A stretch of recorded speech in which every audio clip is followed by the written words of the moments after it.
Bonjour à toutes et à tous, merci de nous suivre. De la politique aujourd'hui, de la politique où ça? Tiens, eh bien aux Abîmes. On va recevoir aujourd'hui un conseiller municipal. Il s'appelle Alix Nabajot, il est également conseiller communautaire. Il a beaucoup de choses à dire sur la déclaration de candidature d'Olivier Servat et sur également la campagne qui va débuter pour Éric Jalton. Bonjour Alix Nabajot. Bonjour Monsieur Langlois, bonjour aux téléspectateurs de TV. Merci d'être avec nous. J'ai posé la même question hier à Max Cellini. Je lui ai demandé pourquoi Olivier Servat allait gagner. Moi, je vais vous poser la question, pourquoi Éric Jalton va gagner l'an prochain pour les municipales? Pourquoi Éric Jalton va gagner? Parce qu'Éric Jalton est à la tête d'une majorité avec un bilan réel, concret, puisque on voit tout ce qui est aujourd'hui entamé, poursuivi sur le territoire abymien, avec une offre culturelle qui est réelle, puisque nous avons procédé au renouvellement de la salle des fêtes, qui aujourd'hui est le centre culturel Félix Proto. Nous avons rénové la MJC des Abîmes, qui était là pratiquement au bord de l'effondrement, le centre culturel du Rézé, puisque les artistes abîmiens avaient cette possibilité d'aller à Sonis, puisque c'est Sonis, compétences transférées à Cap Excellence, qui faisait quelque part l'intérim. Et aujourd'hui, il y a une offre culturelle. Il y a une offre touristique de par Taonaba, la maison de la mangrove, qui aujourd'hui, le pôle d'accueil va être achevé. Donc les touristes auront cette possibilité de pouvoir déambuler à VTT, en canoë-kayak. L'offre économique de par la ZAC de Dotema, toutes les grandes administrations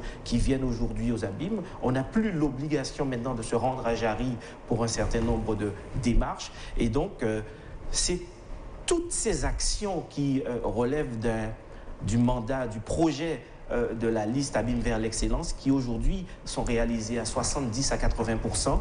Et donc, pourquoi Éric Jalton ne devrait pas être reconduit, puisque tous ces chantiers qui aujourd'hui sont réels devront être poursuivis pour certains pour la mandature 2020-2026. En tout cas, il y en a qui ne sont pas de votre avis. Je parlais de Max Cellini, je parle également de Claudel Delumeau qui a quitté le navire. Pourquoi ils sont partis?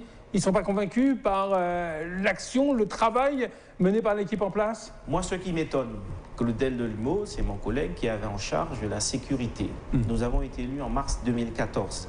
En juillet 2014, il avait déjà fait valoir au maire le fait qu'il n'avait plus la disponibilité de pouvoir honorer cette délégation.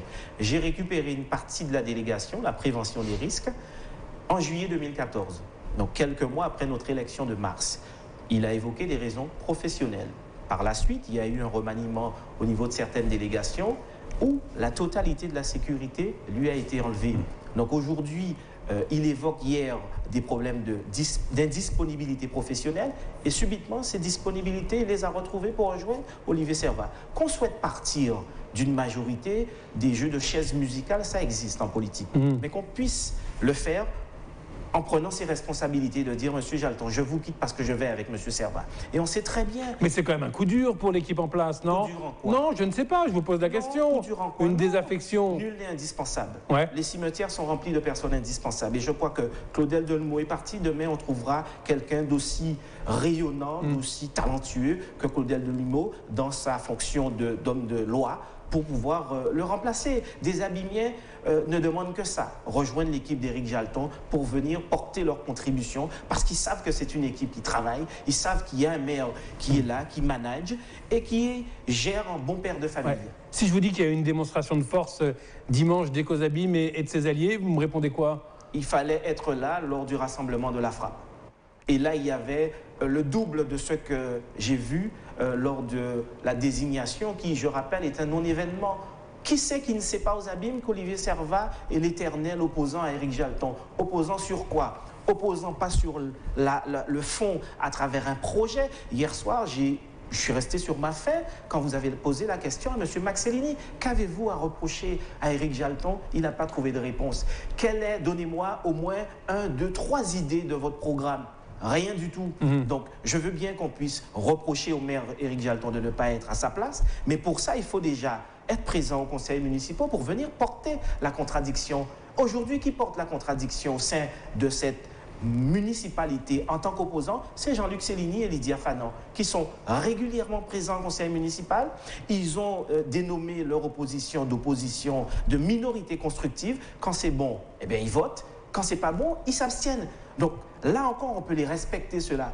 Mais des gens qui ne sont présents ni au conseil municipal, ni au conseil communautaire et qui veulent donner la leçon, je suis désolé. Donc, les Abimiens ne sont pas dupes et en temps et en heure, ils sauront faire la différence entre une équipe qui travaille et une équipe qui vient pour dénigrer, pour calomnier et pour mentir. À vous écouter, il n'y a aucune inquiétude. Vous allez la remporter haut la main, cette élection. Parce que les Abimiens ne sont pas dupes. Après Olivier Servat, par moment. En tout cas, moi, il ne m'empêche pas de dormir. Ouais. Je ne suis pas quelqu'un qui m'effraie. Je dis simplement, on souhaite, j'entends encore aujourd'hui, il était sur une radio concurrente, dire qu'il va laisser sa place de député au maire de Capesterre qui était sa suppléante. Mais qu'est-ce qui l'empêchait de pouvoir la soutenir en tant que candidate, tout simplement?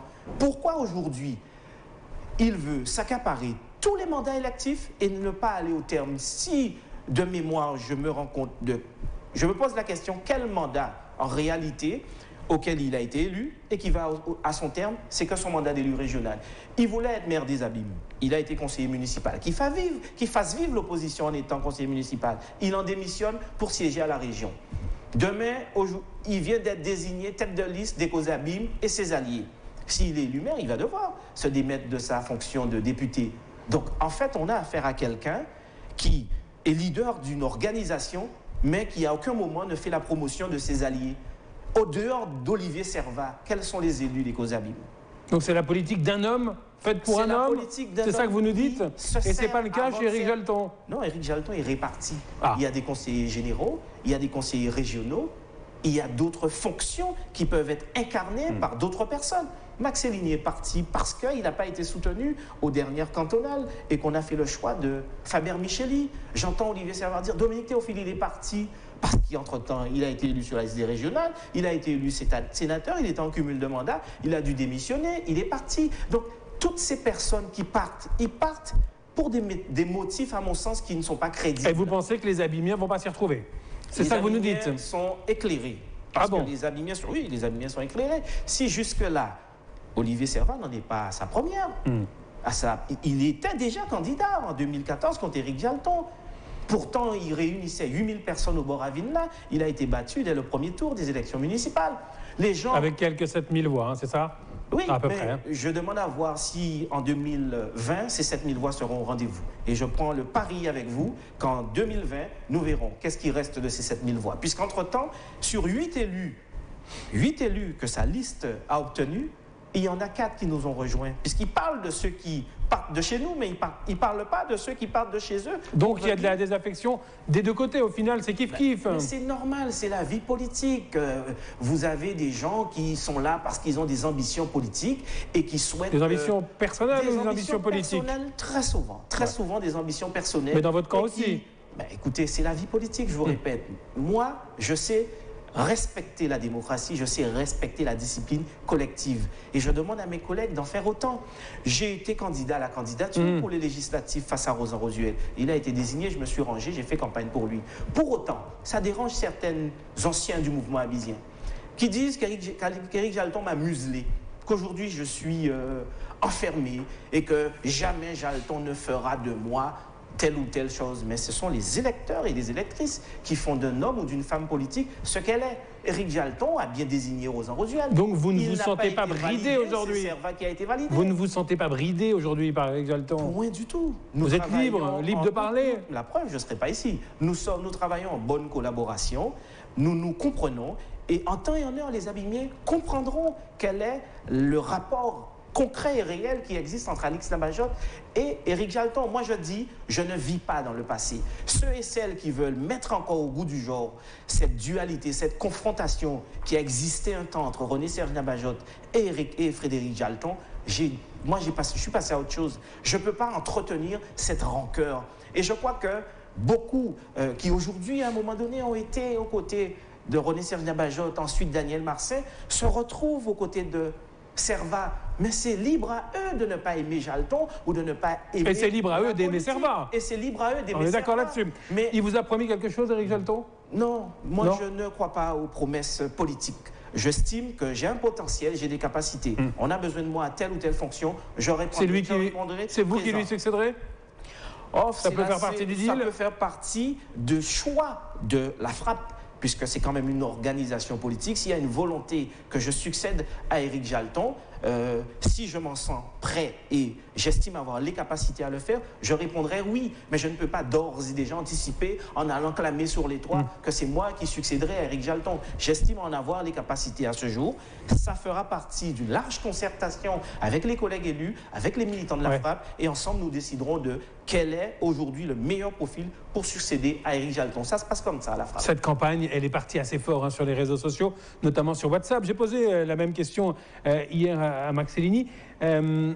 Comment on fait pour éviter les dérives de répondre toute la journée les uns avec les autres? Il y a beaucoup d'invectives. Écoutez, ça vous inspire quoi? J'étais moi-même intégré dans 3 groupes piges, 1, 2, 3, 4. Quand j'ai vu la tournure, je me suis retiré.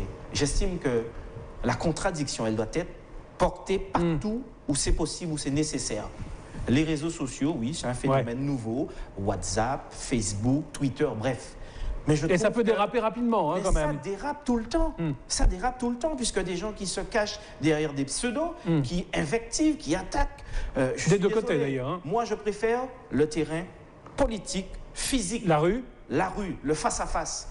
On a tel ou tel sujet sur lequel on peut discuter, mais qu'on se voit, qu'on en discute, qu'on en débatte. Donc ce n'est qu'un outil supplémentaire, il ne sera pas décisif? Absolument, c'est un outil supplémentaire, c'est un outil de communication. Mais trop de communication tue la communication. Il faut qu'elle se fasse, mais qu'elle se fasse sainement. Et aujourd'hui, quand on voit tout ce qui circule, regardez le jeune qui a perdu sa vie, tout ce qui a été dit. Donc il faut être prudent quand on manie la communication, surtout les nouvelles technologies. Je ne suis pas opposé parce que maintenant ça a été intégré dans la vie politique.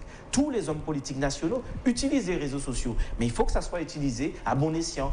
On ne peut pas comme ça tout dire sur WhatsApp. On ne peut pas comme ça dire tout et n'importe quoi ou tout et son contraire. Je crois qu'aujourd'hui, il y a une réalité. Quand on évoque, j'entends les opposants parler de situation, de crise au niveau des finances de la ville, mais on voit la Chambre régionale des comptes en ce moment épingler toutes les communes qui sont en difficulté. La ville des Abîmes n'est pas citée. Pas encore, je ne sais pas. Non, elle n'est pas citée. Si elle devait être citée, elle l'aurait déjà été. Donc il faut qu'on arrête à chercher. J'ai encore entendu dire que la ville des Abîmes, les routes sont impraticables. Partout, j'étais gamin quand la route de Morne-Verguin, là où il y a les discothèques, elle était toujours dans un état de délabrement. Et pourtant, Éric Jalton n'était pas encore maire. Aujourd'hui, elle a été refaite. Là, j'entends rien. Partout où des réseaux routiers sont refaits, j'entends rien. Mais chaque fois où il y a un souci, récemment une entreprise qui fait de la dératisation dans une école, eh bien c'est le maire des Abîmes qui a pris son sac, qui est parti avec des sachets de Morora et qui les a distribués. Tout ce qui ne fonctionne pas aux Abîmes, c'est Éric Jalton. Mais quand ça fonctionne, on n'entend plus rien. On peut être opposant, mais qu'on soit opposant sur le fond. Merci à vous, Alix Nabajat. C'est moi qui vous remercie. Très bonne fin de journée sur l'antenne de TV. On se retrouve très vite pour un nouveau numéro de Questions sans détour.